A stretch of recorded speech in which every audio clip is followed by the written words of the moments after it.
Well, hello, everyone. It's 1 o'clock, so I'd like to welcome you to today's webinar on SciCai's Network for International Collaborative Exchange, or NICE project. My name is Stephanie Marie Spinkson. I'm a SciCai headquarters staff member, and I'm very excited to introduce you to our presenters in just a moment. Before we get started with today's presentation, I'd like to share a few brief updates from SciCai headquarters. I want to make sure, first of all, that you know that SciCai has many grant, scholarship, and award opportunities available to members. Whether you are an undergraduate student, grad student, or faculty member, I highly encourage you to visit scikai.org and check out all the opportunities available. Also, SciCai is excited to be at all the upcoming Regional Psychology Association conventions throughout the spring. If you're planning to attend a convention, please stop by our booth and say hi and check out the SciCai programming. If you're interested in learning more about the regional conventions, if this is the first you're hearing of them, all the info is on scikai.org as well under the conventions tab. I'm guessing that everyone here is familiar with scikai.org, but if not, it's a wonderful, wonderful resource, psichi.org. Now let's get started with today's presentation. We are so lucky to have three great presenters with us today to share about the NICE initiative and this year's NICE Crowd project. I want to make sure that everyone can hear me. I saw something in the chat. I can hear you, Stephanie. Okay, thank you. All right, I'll keep going then with introducing you actually. So first, we will hear from Antonios Kaialis. Antonios, who also goes by Anthony, is the chair of NICE. He is a master's student in neuroscience at the Medical School of the University of Crete in Greece. He has been involved in several research projects in health psychology, clinical psychology, and cognition, and he has been a co-author of 15 publications in peer-reviewed journals. He is currently completing his research practicum in translational neuroimaging in Marburg, Germany, and he's the first NICE chair of SciCai from outside the USA.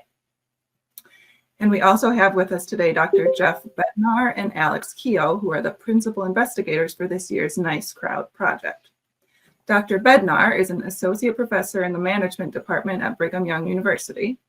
His research focuses on how individuals and collectives construct and maintain their identities and how they respond to various identity challenges. His research has been published in various books and journals, including the Academy of Management Review, Academy of Management Journal, Journal of Applied Psychology, Organization Science, Harvard Business Review, and the Journal of Vocational Behavior.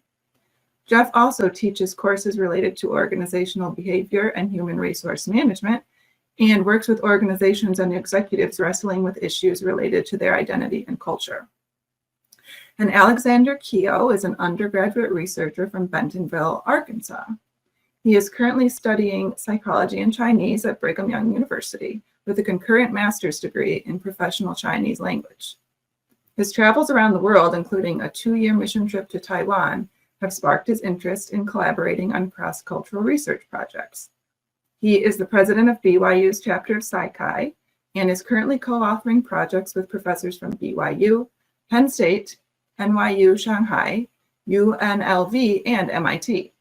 He is confident that with some passion and good mentoring, students don't need to wait for their PhD program to conduct impactful and meaningful research. So as you can see, you are in for a treat today with these three great presenters.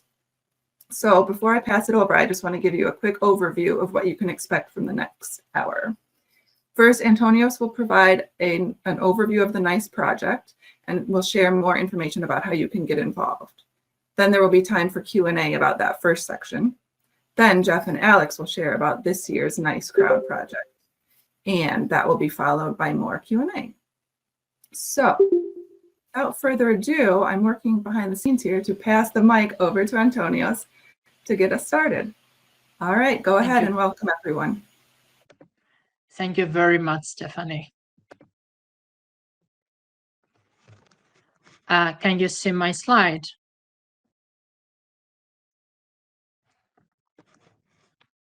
Can you hear me? Sorry. Yes and yes. Cool. So I would like to share with you a map of the Mediterranean Sea. I grew up and completed my studies on a small island in Greece called Crete. You can see it here if we magnify the map. It's a nice island to see picturesque villages, take a pleasant walk nearby the sea, and visit some historical places such as Knossos, the home of the mythical Minotaur that you may have read about in your history books. Of course, the topic of this presentation is not to invite you to Crete, which would be great, by the way, but to tell you that even a student from a small island in the southernmost part of the Aegean Sea can get involved in academic and research opportunities via Psych-I. Hello, my name is Antonios Kayalis. I'm 24 years old. I am in my final year as a master's student in neurosciences at the Medical School of the University of Crete. I recently graduated with a bachelor's degree in psychology from the University of Nicosia, Cyprus, another small island, and I'm privileged to be Psych-I's NICE chair and the first NICE chair outside the United States. Today, I'm going to talk about the NICE Crowd project of Psych-I. My presentation has three parts. Firstly, I'm going to give you an overview of the NICE Crowd project and its aims. Secondly, I'm going to talk about our NICE projects and some NICE conferences presentations. And finally, I'm going to share with you some academic opportunities. So what is the NICE Crowd project? The NICE Crowd is a crowdsourced initiative, meaning that every year a network of researchers is built to support one or two selected projects. This motley group of researchers will collect data collaboratively using the same research protocol from as many sites and countries as possible. The main purpose of our program is to facilitate cross-cultural research using open science practices. As you can see in the maps, it started in 2018 with researchers from 7 countries, and it has grown larger since then with more than 25 countries participating in this year's project. Historically, the Network for International Collaborative Exchange emerged from the original idea of our executive director, Dr. Matras Lokovic. Then, the idea was further developed by our research director, Dr. John Endlund, who is also my mentor, former diversity director, Dr. Susanna Galler, Psych-I editor emeritus, Dr. Debbie Brannan, and the former Psych-I board president, Dr. John Gray.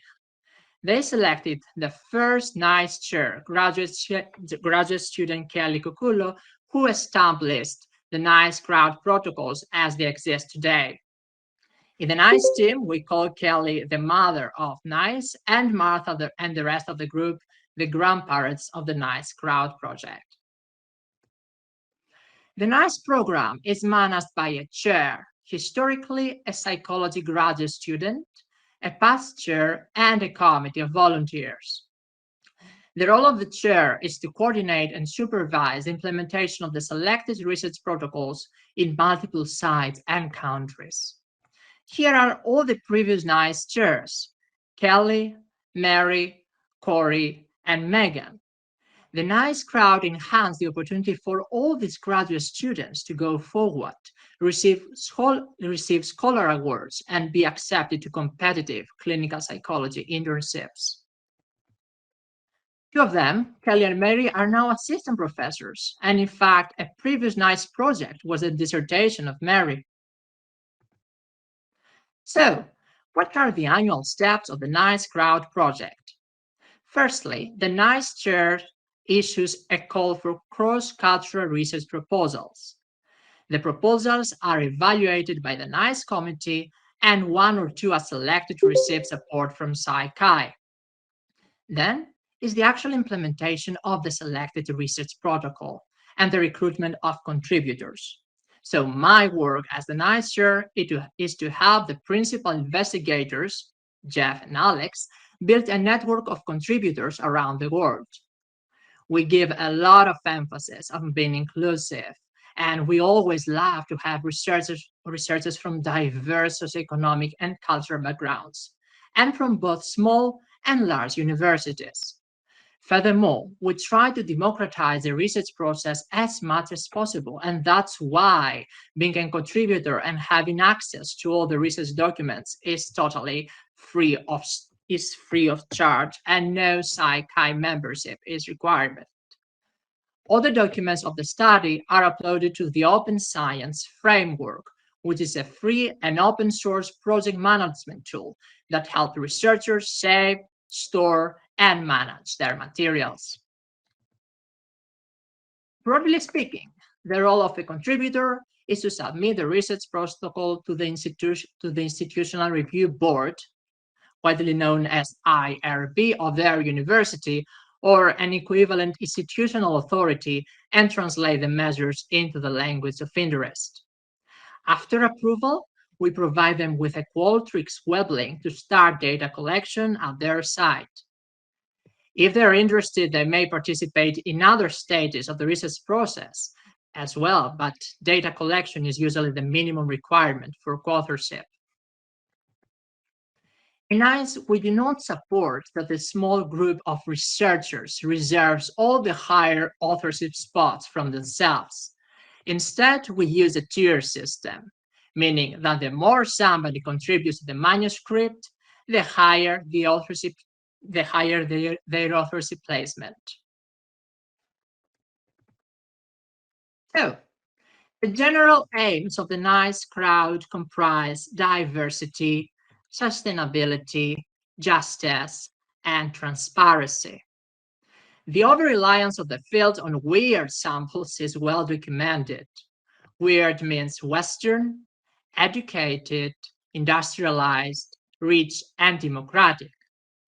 In a pioneering paper titled The Neglected 95%, Why American Psychology Needs to Become Less American, Dr. Arnett, professor of psychology at Clark University, after analyzing all the empirical articles of 6 top APA journals, such as the Journal of Educational Psychology, he found that 73% of the first authors in the period between 2003 and 2007 were based in the United States.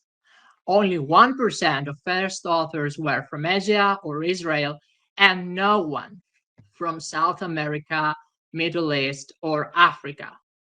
In addition, it was found that 77% of the recent subloans from the United States in 2007 were mainly European American. Of course, this is an old article, but even more recent articles, almost 10 years after Arnett's research, found that over half of all samples published in the top journal Psychological Science in 2017 consisted of participants from the United States, and no research article sampled people from Africa, South America, or the Middle East. So, if we want to make statements and inferences about humanity as a whole, we will need to investigate more inclusive and representative ways of doing research, such as including multiple perspectives in the scientific process. Another aim is justice, the provision of equal opportunities to all researchers. For example, we provide free access to materials and the opportunity to collaborate with people around the world without being restrained by their personal or university's resources. And finally, sustainability and transparency. We support the use of open science practices. So 1 year after the completion of data collection, the combined dataset from all countries will be available in the Open Science Network framework, so our colleagues can replicate our analysis and check our results to ensure data quality. In the same vein, we use pre-registration. So in pre-registration, researchers describe their hypotheses, methods, and analysis a priori before the research is conducted. Subsequently, we emphasize on creating a sound methodology for a study and not on the p-value itself. In this way, we avoid phenomena such as manipulating the data to create a nice story to share with the editor. Now that I have finished the first part of my presentation, in which I talked about the aims and the brief history of the Nice Crowd project, I will move on to the second part, which is about our Nice projects and conferences presentations. We have some success stories to share. One of our NICE projects assessed the International Classification of Diseases 11 criteria of prolonged grief disorder, which is a newly recognized mental health disorder. So the research was conducted in a large international sample of 1,393 bereaved adults coming from 5 countries. The paper was recently published in the Journal of Affective Disorders. You may find the paper on our OSF page, Open Science Framework webpage, or online if you like to read it. Another project that was recently published tried to test whether precise proximity to urban centers is associated with mental health indices, for example, depression or anxiety in people with minoritized identities. We currently have one project under review in the journal Social and Personal Psychology Campus, which examine how the personal need for structure relates to our coping responses to the COVID-19 pandemic. I was fortunate as an undergraduate student to contribute to the forward backward translation of this project into Greek. And the data collection for 2 other projects has been completed and they are currently under preparation, such as the Social Support in a Changing World project, which was conducted in 19 countries and was translated into 9 languages, and the 2018 project, which sought to examine family dynamics in a cross-cultural sample. You have the chance to read more about these articles when they are published. So, this year, in the effect of culture on the impostor syndrome project, we conducted several professional psychologist organizations representing various countries and minority groups. We are fortunate to have contributors from 18 countries who already have their ethical approval and they're collecting data or they're about to distribute the questionnaires. Another 17 countries are currently in the process of getting IRB approval, and the questionnaires have been translated, backwards translated into 17 languages. Of course, the final number of countries will be determined after data collection is completed. The PIs will tell you more details, Alex and Jeff, in a while will tell you more details about this project. Being the NICE chair is also a great opportunity for graduate students to present at international and region conferences. For example, the NICE project has been presented at large conferences in the United States, such as the American Psychological Association Convention in Chicago in 2019. And outside the United States, such as the Inter-American Conference of Psychology in Cuba in 2019, where the NICE project was also presented in Spanish. Now that I have finished with the second part of my presentation, which was about our NICE projects and conferences presentations, I'm going to talk about some opportunities via the NICE Crowd project. So I have uploaded both our newsletter, the NICE publications, and the pre-registration form to the OSF for this year's project. So it's actually easy for you to have all the documents in one place. I have also written the OSF link into the message box, but if you have trouble finding the website, please send me an email as well, and I will help you. So all the research opportunities that we are going to discuss are also described in the NICE newsletter, which is uploaded to the OSF, to the Open Science Framework. First, the NICE Crowd can serve as an educational tool. The essential part here is that our program trains future researchers. For example, myself as an undergraduate student, I was privileged to be involved in two NICE projects and thus get more experience in forward backwards translation, data collection, data handling and analysis, and research writing.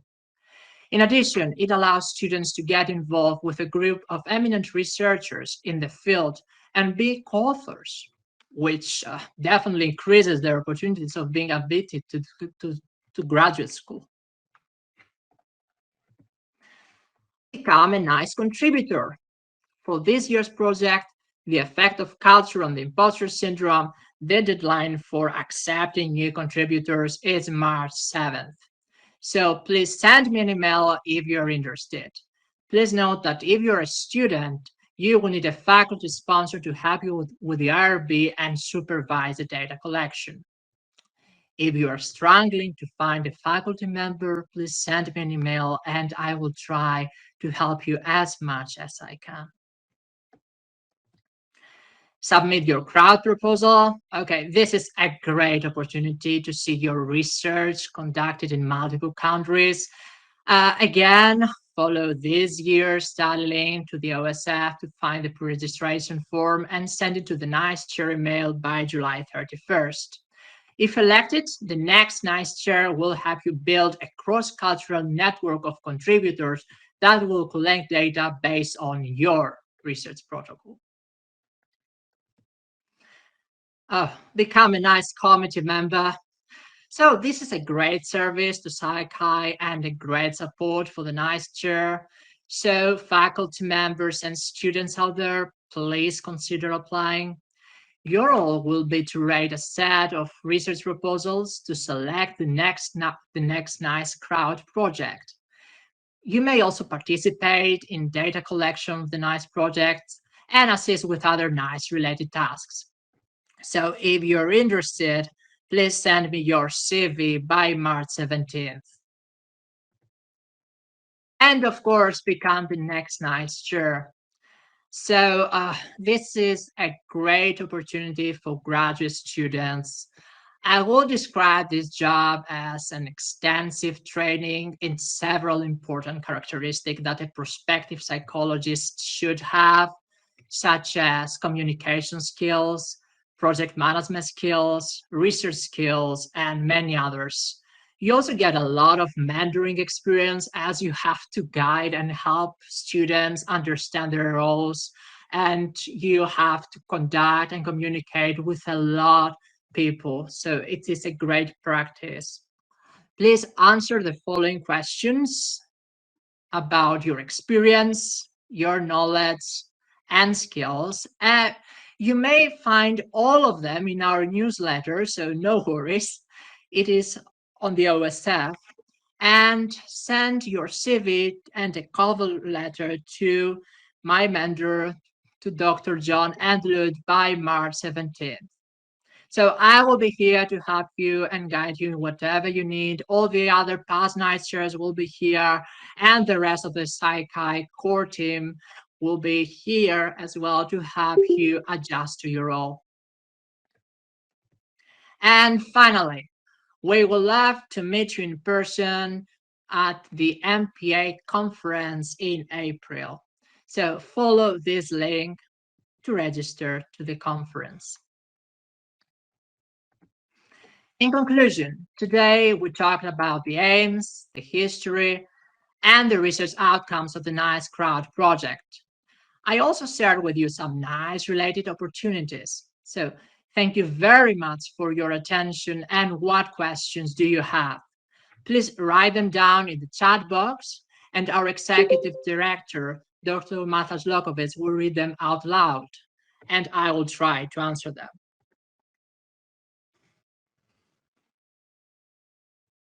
Hello, Anthony, can you start with answering how the NICE crowd can be used as a teaching tool, or how faculty can use it as a teaching tool in their classes? Yeah, sure. So the NICE crowd, first of all, we can say that many of our of our current contributors have already incorporated the Nice Crowd project into their classes. So we have, for example, one contributor from St. Cloud State University who has incorporated this into their cross-cultural class. So we provide, it can be valuable resource for teaching research methods and experimental design classes and assisting students in independent research. Firstly, all the materials and the research protocol are available and clearly outlined, as attempting to find scales, measures may be time consuming, and both professors and students who may not have the time during a single semester and the resources to design a well-constructed style, a well-constructed study may find useful. So furthermore, crowd can help students develop an appreciation and understanding of the scientific process, right? So which enables them to understand how to develop a well-thought hypothesis.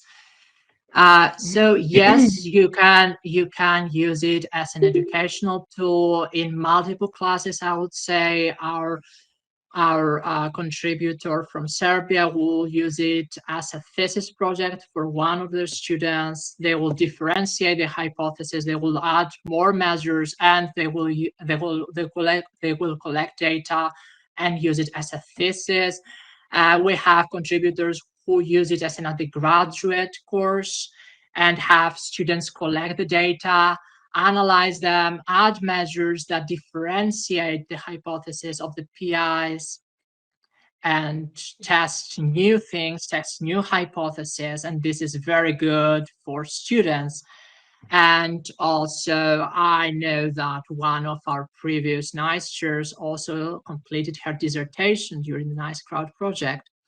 So I see multiple perspectives in education, but I will say that even if a student contributes to the NICE Crowd and take all this experience with data handling, data analysis, contribute to the writing phases, will be a great opportunity for them, as it was for me. I hope that answers the question. Thank you.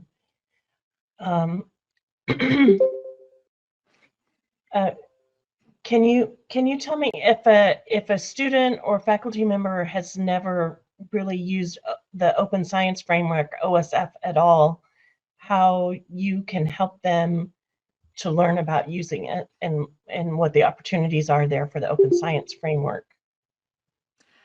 So I'm always here. I have received emails from contributors before that had some difficulties in using this Open Science Framework, and I try to give them specific instructions on how to use them. I have also shared a file with instructions before, so and anyone who wants to learn more about the Open Science Framework or they have trouble in using it, please send me an email and I will text you back. Of course, I know that in some countries the Open Science Framework may not work. For example, our contributor from Iran couldn't use it, and I also provided him the documents by using email. So feel free to email me, tell me your problem, and we will find a solution. And a similar question about the the IRB, the Institutional Review Board applications, especially for students who may have never submitted one before. What assistance do you provide for that? So we provide a lot of assistance, and I would like to say that all the documents, the research protocol, and a ready IRB template is already uploaded to the OSF. And I'm here, I'm available to students who would like to submit the IRB and may have difficulties. I have helped our students, our contributors from Greece and Cyprus. I help them prepare the RP documents. I help them understand what they will need to write in different sections. I have also emailed several contributors with, sorry, with RB related questions. So I am here if you like to discuss a particular difficulty, problem, or concern, please send me an email, and I will try my best to help you out with that. So we always recommend students. We always suggest students that they should have a faculty sponsor to help them with their RB, because usually universities need somebody, a faculty member, to sign the RB documents, and the faculty sponsor may provide help as well. But I'm here, and please send me an email. I have actually you know from example, for our contributors from Colombia, we had a separate Zoom meeting to discuss about how they should proceed with their ethical documents and the ethical preparation. So if you like to have a Zoom meeting with me, please do. I'm here. I'm here, guys. Great, thank you. Just wanted to remind people, if you have a question, you can post it in the chat. In the meantime, can you describe, Anthony, excuse me, are people required, if they're contributors, to present the research project to their participants exactly as you have laid it out, or the researchers have laid it out? Can they add additional questions or change it in any way? Right. So contributors are not allowed to remove any questions from the project, if I'm understanding the question correctly, but they can add more questions. And we love to have contributors check their own ideas, test their own hypotheses, but they have to differentiate their project from the PI's project. So they should test different hypotheses. They should add different measures, and and according to our NICE policies, you are not allowed to publish with these measures until the main manuscript is published. So you can use the new measures to test new hypotheses in other minor academic activities such as teaching or even conferences, presentations, but you will have to wait until the main manuscript is published to make additional publications. If you are planning to add extra skills, please let me know. Please send me an email to give you the NICE policies, to give you specific instructions. As the skills, I suppose they will need also to be translated. They will also need to be adjusted. So please send me an email. Thank you. I think we have one more question. How soon after data collection is concluded can people start contributing to writing on the manuscript? So, firstly, actually, I don't see that. Let me think about it. Okay, so the data collection is completed. The PIs will start the statistical analysis, but you can immediately contribute to the writing phases. For example, we'll need people to review the bibliography, to review the published articles and write about them, write the introduction. After the results are provided to us by the PIs, we will need to write the discussion phases. The methodology can also be written at that point. So yeah, you can actually contribute immediately after data collection and after we have our final results.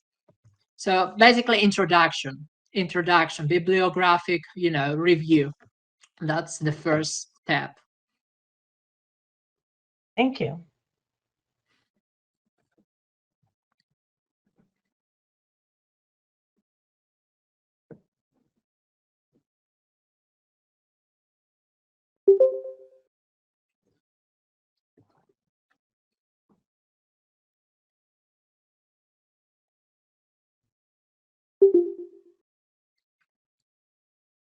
Anthony, there's another question here. It says, after data collection, if we won't be able to contribute in the next process, can we be author? Meaning, can people still co-author if they can't contribute later in the process? Definitely, the minimum requirement for co-authorship is data collection. So if you complete data collection, if you collect the 150 people that are required for this study, you will be authors. If you need a higher authorship placement, so you will need to contribute more. And you can actually, I will send you an Excel document with different roles. So writing, editing, um, review of the bibliography, and any one of you can put their names on the Excel document to take over more tasks. And the more you contribute, the higher the authorship place you get. But if you collect the data, you will be co-authors for sure. That's out. That's sure. And I think that's very helpful for undergraduates in particular if they're participating, that they may collect data in their senior year, for example, and even if they graduate before the writing phase or before the manuscript is ready for submission, they still are able to be an author, and I guess you can say not have to worry about contributing more, but if they would like to be higher in the author list, that they are able to participate more if they're willing and able. Yeah, and even at the last stages before we submit the manuscript to the journal, you can provide your final edits. It's also great assistance. So I was an undergraduate student. I collected the data, and recently we sent this manuscript about the structure, how personal structure relates to coping with coping to relates to coping with COVID-19. So I am a co-author, but I didn't contribute more to writing phases. So it was a great experience for me.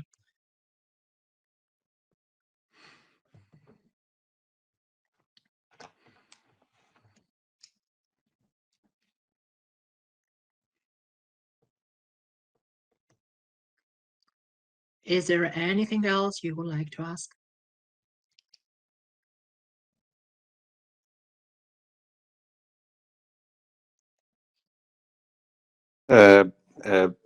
Thank you very much, dear Antonio. I'm Arash Nimat from Afghanistan.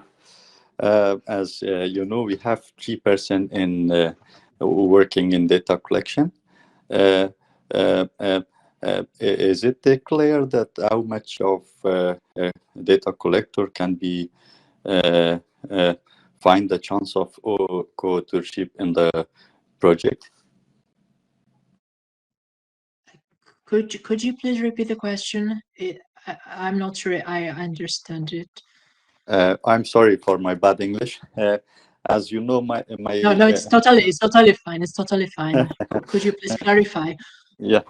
As you know, I'm with Dr. Azizur Rahman. We are working for Kabul University of Medical Sciences, and also we have a colleague who is working for Islamic Relief Organization. We discussed it to each other, and we create an insight network to facilitate for the data collection process. So I was wondering to know, we 3% can be co-author in the projects, or can we 1 or 2? It's limited or no?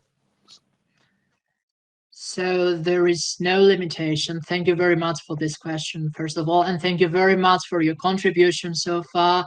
I know you have done great work in translating all the questionnaires into Persian, and Thank you. that's great. Well, there is no limitation. We use a rule of thumb that we say that all three authors are appropriate for one site, but if more than three authors contribute substantially to data collection, we won't say that, oh, okay, we only need 3 of you and no one else. Anyone who contributes substantially to data collection, and I will send an email to all our faculty sponsors out there to send me a list of students who contributed substantially to data collection will be co-authors. So there is no limitation, actually.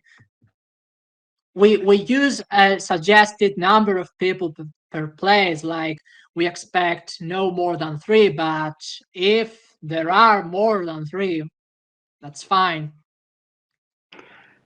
Thank you so much. Thank you.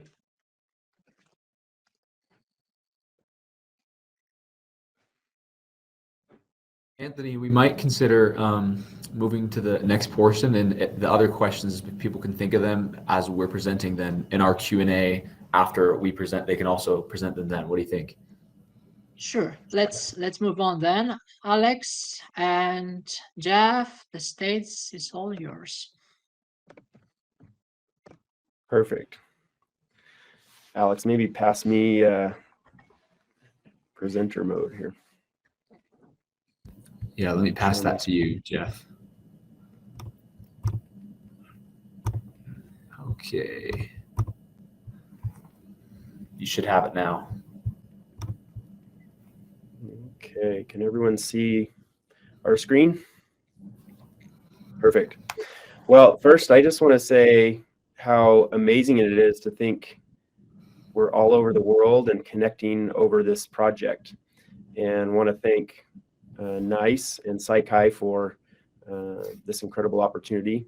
It's been really an incredible opportunity for me and also for Alex to be involved with this project so far. And we want to spend just a few minutes talking about the specific project that we're engaging on this year, the effect of culture on the imposter syndrome. And Stephanie already introduced Alex and I at the beginning of the presentation. I think the only thing I'd add about myself is that, one, I have felt deeply like an imposter in my career. So studying the imposter syndrome is something that is very meaningful and something that I'm very passionate about because it's helped me by studying it, and I hope to be able to disseminate knowledge and understanding that helps other people. And I've been working on imposter syndrome research since about 2015, and I've had one publication in the Journal of Vocational Behavior, and then some of our research has just recently been featured in Harvard Business Review online and will be coming out in press in Harvard Business Review in May. So this is something that I've been thinking about, experienced, and very, very passionate about. Alex, anything you want to add about yourself before we dive into the project? I just want to say it's so exciting to be with all of you. I recognize several of your names for emails, and this project has been our child for the past 8 months. So it's very exciting to actually be able to interact with you and explain the motivations for the project. So pleasure to be with you. Yeah, thanks, Alex. We just want to accomplish a couple of things in the few minutes we have.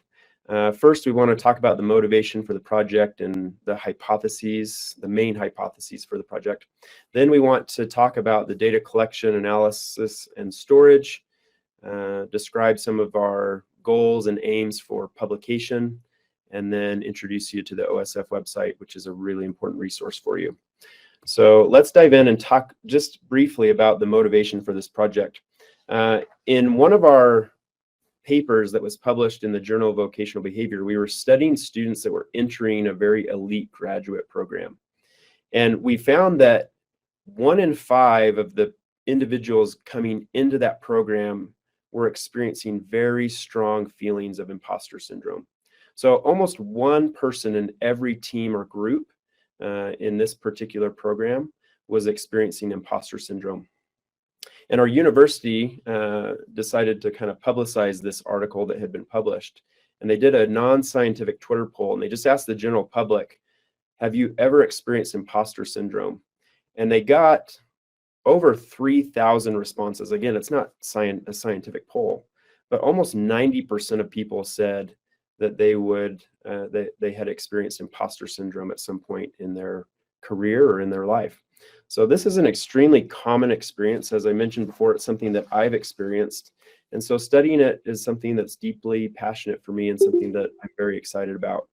The first studies of the imposter syndrome were conducted in the late 1970s by a team of Pauline Clance and Suzanne Imes. And they were studying women that were studying in graduate programs who had a very difficult time believing that their success was as a result of their own hard work and their own efforts, but they tended to attribute their success to luck or other factors.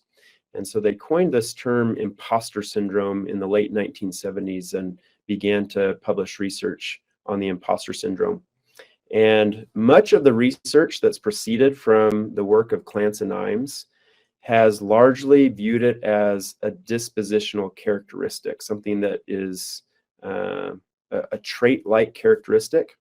And much of the research has sought to link and understand imposter syndrome by understanding its relationship with other types of dispositional characteristics.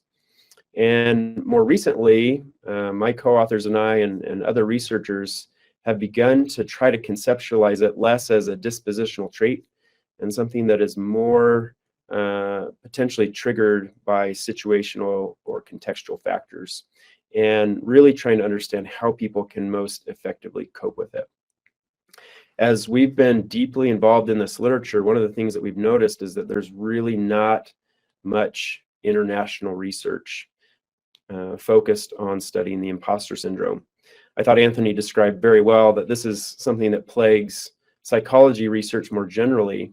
I'm more of a business management scholar. The same could be said of business management research.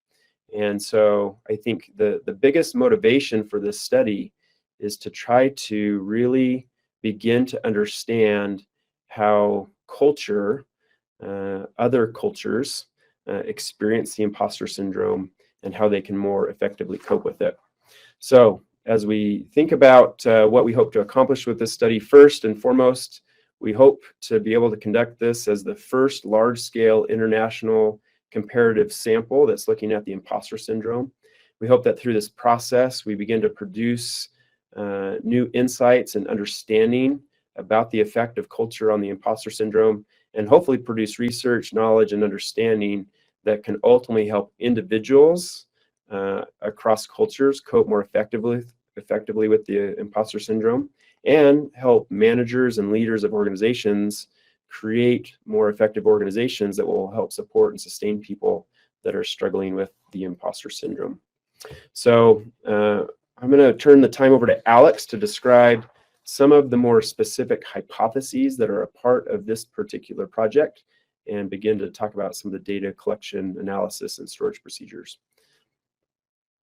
Can you hear me all right, Jeff? Yep. All right. Thanks a lot. So in order to examine international culture, we needed a framework for examining different cultures.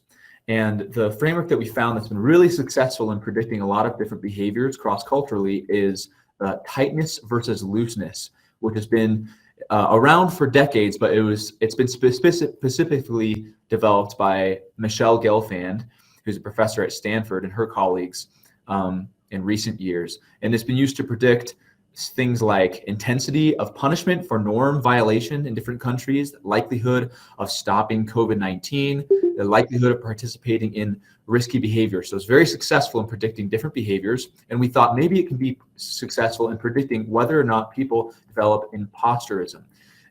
Tight cultures tend to adhere to social norms very strictly, and loose cultures tend to adhere to social norms to a lesser degree. That's kind of a basic working definition of cultural tightness and looseness. So we'll get into the hypotheses here. So a full list of our hypotheses can be found in the research protocol document uploaded to the OSF page. There are several hypotheses, so we won't go over all of them right now, but we'll teach you how to get to the OSF page later on in the presentation if you haven't already been there. Our main hypothesis is that a higher perception of cultural tightness will be associated with higher levels of imposter syndrome. There's also a potential competing hypothesis that it will be the opposite will be true, that perception of cultural tightness will result in less imposter syndrome, which is equally interesting and equally publishable. That would be important to know. Additionally, it's expected that perceived discrimination, whether that's due to gender, race, or any other factors, will moderate the relationship with culture and imposter levels. So it would actually amplify that relationship. And finally, we expect that higher imposter levels will be positively associated with higher levels of undesirable mental health outcomes, such as depression or anxiety or other things you don't want to have interfering with your work.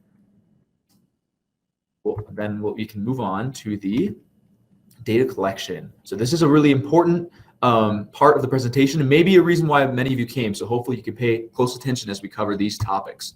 First, we'll talk about variables and scales on the next slide.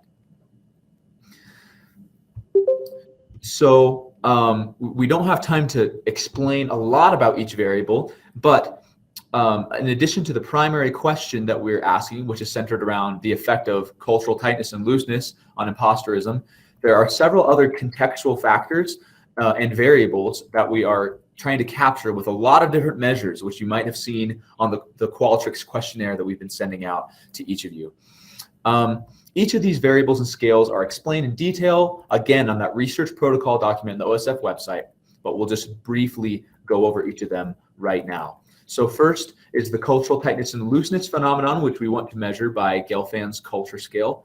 Obviously, we'll measure imposter levels using Clance's imposter phenomenon scale, overall well-being, which we'll measure with the WHO-5 scale, anxiety levels, which will be measured by the general anxiety disorder questionnaire, depression levels, which we'll measure by the patient health questionnaire, organizational identification, which is will be measured by a scale developed by Mail and Ashforth, level of perceived job insecurity, which is a scale developed by DeWitt, perceived discrimination, which we will measure with the chronic work discrimination scale.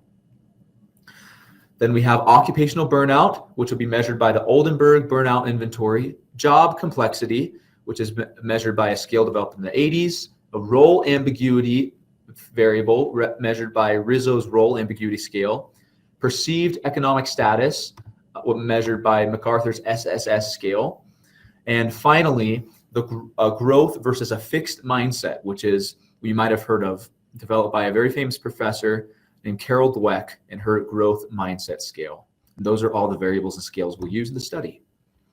So as you can see here, this is a map of where all of our contributors are around the world.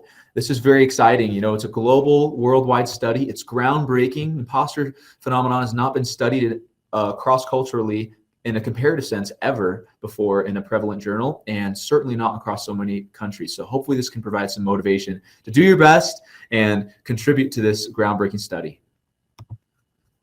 As far as deadlines go, the deadline for accepting new contributors, again, as Anthony stated, is March 7th. So if you have any friends who want to join, make sure that they join fast and understand that they'll need to finish data collection by the beginning of June. June 1st is the deadline officially for data collection. Now, it's important to note here that for some of our contributors, the IRB process takes a long time and they have not received IRB approval yet. And so finishing by June 1st might not be totally possible for some contributors. And in specialized cases, we'll offer a short extension of that deadline for a few weeks going into the summer if it's needed. But really try to get that done by June 1st. If it's absolutely not possible, you can work with Anthony to, who is the NICE chair, to kind of decide what's going to work for your team. But in principle, we want to have everything finished by June 1st. Does that sound right, Anthony? So the official deadline is June 1st, but we have a lot of contributors who are currently in the process of getting IRB approval. And of course, we may give an extension depending on the state we are in data collection by June 1st. So we will give an extension depending on which stage we are, how well all of you, all the contributors have done so far. So yeah, but keep the official deadline as June 1st. Perfect. But also do not worry if your RB is late, if your RB approval is late. Awesome. Thanks, Anthony. So we'll talk about data collection now, which is a topic of a lot of interest. So it's really important to remember that for data collection, we are only collecting data from full-time workers, people with full-time jobs who are 18 years old or older. So don't give it to just your students to take unless they are full-time workers. Make sure that we fulfill that criteria. Remember that we need 150 respondents per site. So this is not just per nation. For example, in the United States, we have many sites that are conducting research, and we need 150 respondents per site in order for your data to be included and to be considered as a co-author. 200 is an even better number if you're able to hit it, which would be ideal. So don't just stop when you hit 150, but 150 is the minimum. So here's a couple cautions about data collection. Again, make sure that the students have a full-time job.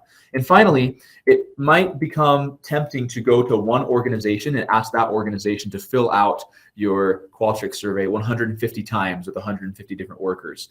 But that organization, for example, might be an accounting firm, and then we have data from only 150 different accountants, which is not very representative of your entire nation. So a better strategy would be to go to, for example, 5 different organizations and get 30 responses from 5 different organizations in 5 different industries. That would be ideal. Of course, recruiting directly from organizations is optional, and data collection methods are varied, which we'll talk about on the next slide. So here are some data collection methods you can use. Snowballing techniques, which means to ask, incentivize, or require each respondent to send the survey to 2 or more other professionals, is a particularly popular method. You can also use social media, such as LinkedIn or Facebook posts, to popularize your Qualtrics link. Another recruiting method that we've found to be very, very effective so far for the contributors who have used it is to ask your students to recruit 3 to 5 professionals who hold full-time jobs to take the survey. That kind of recruitment method can be incentivized with class credit or extra credit, or it can be incentivized by rewarding research credit, etc. Again, that's been very, very successful, so we highly recommend that method. You can use the SONA Systems program to award extra credit or research credit to these students. And if you have further questions about that, feel free to send emails to Anthony or to me, and we can talk more about that. You can also use flyers or posters to popularize your survey on your university campus or at organizations. You can use link sharing through your university networks to share with colleagues. And then again, by approaching organizations directly through email or other means, you can find people willing to take the survey. Remember, they need to be professionals. For data storage, Alex, I'm sorry for interrupting. No problem.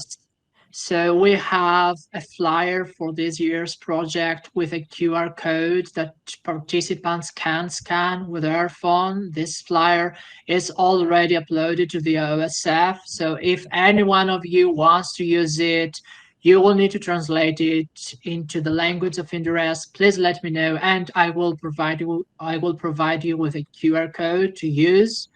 We have also uploaded some blurbs, some ready, I will say, invitations for participants to complete the questionnaire. So please find them also on our OSF page. Thank you, Alex. Yeah, of course. So just briefly about data storage, we'll store all data on a BYU Qualtrics account, which means we can't share in real time that data with everybody, but we will update everybody weekly on how your data is doing, how many respondents you have. The full data set will be shared after publication or 1 year after data collection ends, whichever one comes first. And that will be posted on the OSF website, the entire global set of data. As soon as data collection's over, you will get the data set for just your site, but you won't be able to use that to pursue any publications until after the publication of the main manuscript, with the exception of minor things such as conference presentations. But even in those cases, the PIs need to be informed. Remember, no IP addresses or other personal identifiers will be recorded, so don't worry about that. Go to the data analysis. Not all contributors will be required to contribute to this phase, but for your information, the PIs will use our software and a combination of multiple regression analysis and multi-level modeling to accomplish data analysis. And we'll go back to Jeff for this part.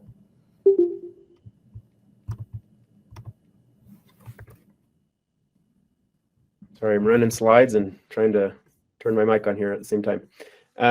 I just wanted to touch briefly on the types of publication outlets that we would aim for with the main manuscript. I'm a professor of organizational behavior and business management.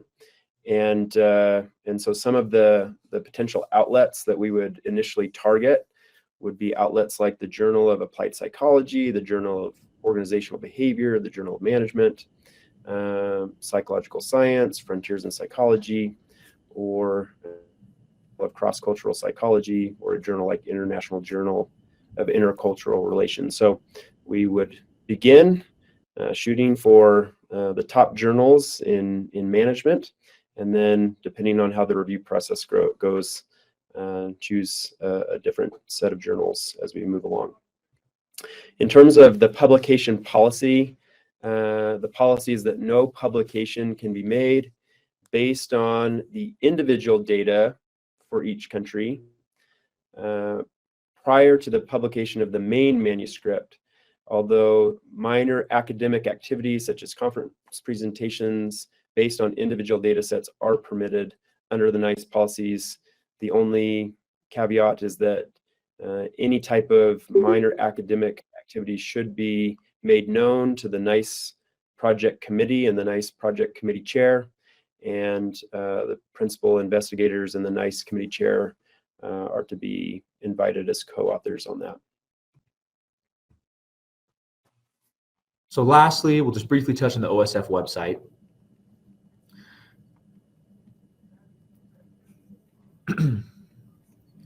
And we'll show you a picture of a little screenshot of the website here in just a sec. So here's the OSF page. We've emailed you a link to this in your correspondence with Anthony, which you can find in your emails. But if you would like another link, feel free to reach out to him or the PIs to send you a link.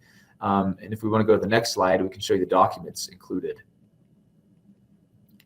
So the documents include frequently asked questions about NICE Crowd projects, all of the IRB information that you need to fill out your IRB form, and then perhaps most importantly, the research protocol. You can see it as a little Adobe PDF on the page. The research protocol is the document we've been talking about this whole time. It includes all the hypotheses, data analyses, and everything else that you'll want to know about the project. So we encourage you to first consult and study that research protocol document, and then come and ask questions to Anthony or to the PIs. But the OSF page is your best friend. Be sure to go and visit it and familiarize yourself with all of the resources.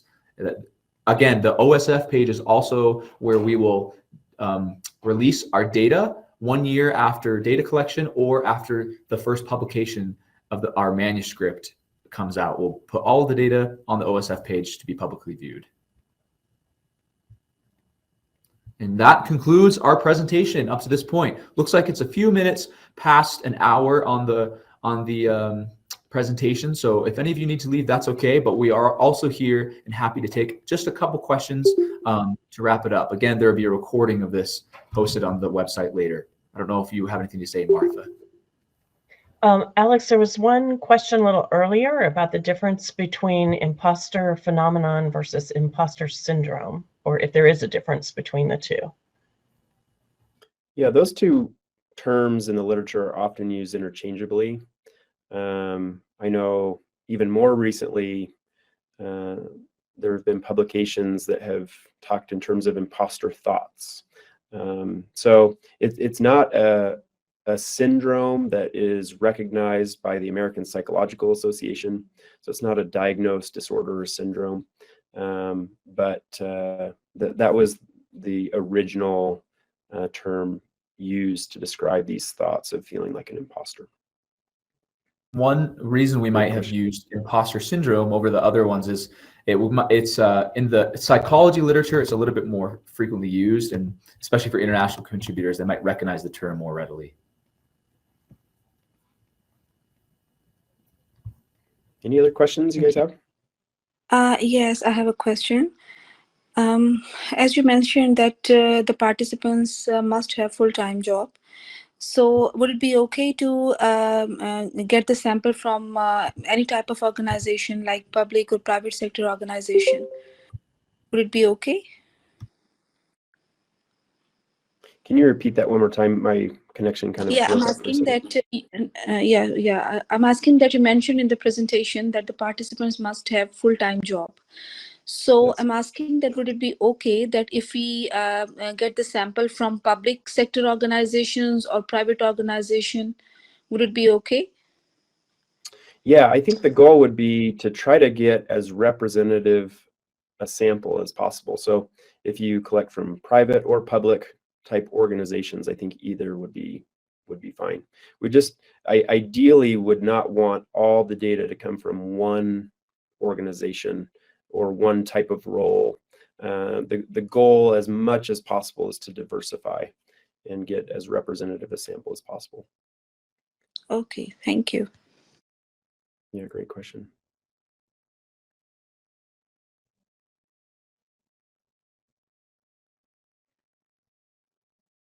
I'm curious if any of the contributors have gone to the faculty of their university, the full-time faculty, and asked them to participate in the study, or if you recommend that that strategy. I don't know if any of you have used that strategy before, but that would certainly be a great strategy to get some educators, and they would definitely qualify as professionals. Another strategy you could use is asking them, in addition to taking it, you could also ask them to kind of disseminate it across their network and send it to other professionals in other fields or professors at other universities to see, if they can maximize contribution to the project. And remember that if you're having trouble gathering your data and collecting your data, if it feels like a daunting task, you can reach out to especially Anthony or either of us as the PIs, and we can provide some support for you and ideas about how you can get more people to take the survey.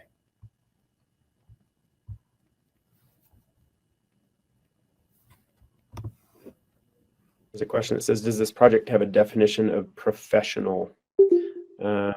I think as we noted in that slide, the most important thing is that someone is over 18 and has full-time employment. That definition of full-time employment could potentially have different ways of viewing that across different cultures or across different types of work contexts. I know in the United States, we often think about full-time work as, 40 hours a week. It would be considered someone that's full-time. So that's the type of person that we would be shooting for, someone who's 18 years old or older and works in a job 40 hours a week or more. One really cool variable that we're studying is socioeconomic status, right? That's one of the scales we have. And then also what kind of industry the participants work in. So it would be really cool if we could find that people from jobs that might be more hands-on, such as like working in retail or like at even somebody who works as a cashier at a fast food place. If that's their full-time job, it would be really interesting to see the trend between people who are working in those types of jobs versus maybe professors or people who are working on what we would consider more white-collar type jobs. If there's a difference in how they experience imposter syndrome, that would be really interesting. So we want to capture that. So don't shy away from sharing this with people who might be doing jobs that are more like manual labor type jobs. It would be ideal if we had some of those people as well. I think you answered the question. Both wait staff and a medical doctor would be eligible if they were over 18 and working full time. That would be correct, yes? Correct.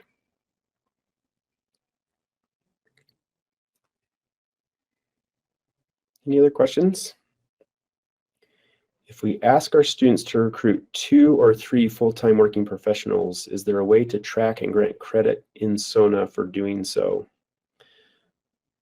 I'm not familiar with Sona. I don't know if Anthony or Alex, either of you have experience there or have any insights there? Yeah, for sure. Our other contributors have used Sona system before. So, Tommy, is that you? Okay, I will contact you about the Sona system and incorporate it to your survey, and Alex will prepare it for you during the next days. I have shared the web link, and we will prepare it for you and incorporate your edit. So yeah, you can definitely use Sona, and that will work as it has worked with other contributors as well. Anthony and Alex and Jeff, thank you very much. I will turn it over to the three of you to wrap it up. Okay, well, thank you so much. We're just extremely excited to be involved in this project with everyone, and want to thank you for all your hard work that you're putting into collecting data in your country, and appreciate all your help and support in creating this international sample. We're really excited about what this might help us learn and what will come of this project. So please just know how very grateful we are and how excited we are to connect and be a part of this together. Thank you very much, all of you, especially our contributors, for the hard work so far. I know you have worked very hard, especially during the translation phases. So I am here, the principal investigators are here. If you need anything, please send us an email, please send me an email, and we'll have a Zoom meeting with you. We will discuss, we may give you advice on your data collection plan. So we are here, guys. Anything you need, please contact us.